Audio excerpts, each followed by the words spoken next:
अब DNA sequencing जो है वो बहुत ज़रूरी है। जब हम जीनोमिक लाइब्रेरीज बना रहे हैं, जब हम जीन बैंक्स बना रहे हैं, तो उसके साथ साथ जो है हम उस जो जीनोम है उसको सिर्फ फ्रेगमेंट्स को स्टोर ही नहीं कर रहे होते, हम उसको सीक्वेंस भी कर रहे होते हैं।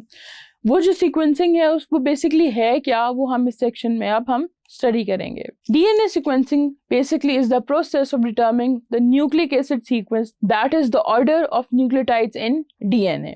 कि आपके DNA स्ट्रैंड्स के अंदर न्यूक्लियोटाइड्स किस ऑर्डर में अरेंज हुए हुए हैं, ACGT ACT, क्या सीक्वेंस है हर जीन का, पूरे जीनोम का हम कर सकते हैं इवन।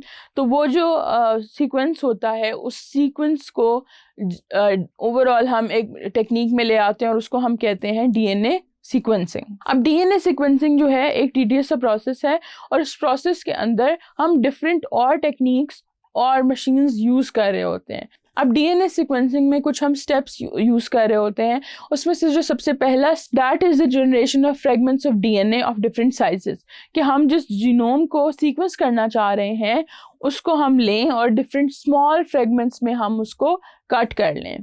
अब जब वो कट हो गया, उस जो छोटे बड़े फ्रेगमेंट्स बन गए डिफरेंट साइजेस के, उसके बाद जो सेकेंड स्टेप आएगा, हम उन फ्रेगमेंट्स को on the basis of their size separate करेंगे by means of gel electrophoresis. अब gel electrophoresis is a complete technique जो कि इसी तरह से ऑन फ्रेगमेंट्स को सेपरेट करती है on the basis of their size and their charge, depending upon हम किस टाइप की जेल इलेक्ट्रोफोरेसिस यूज़ करें।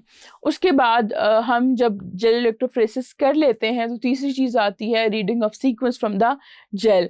अब ये पूरा जो मेथड है, ये चीज़ें मिलजुल के जो है कम्प्लीटली क्या कहलाती हैं, डीएनए सीक्वेंसिंग। अब नेक्स्ट सेक्शन में हम पहले फोकस करेंगे कि जेल इलेक्ट्रोफोरेसिस क्या होती है, हम उसको कैसे परफॉर्म कर सकते हैं, and then will move on to the next step of actually seeing के किस तरह से डीएनए सीक्वेंसिंग हो रही होती है।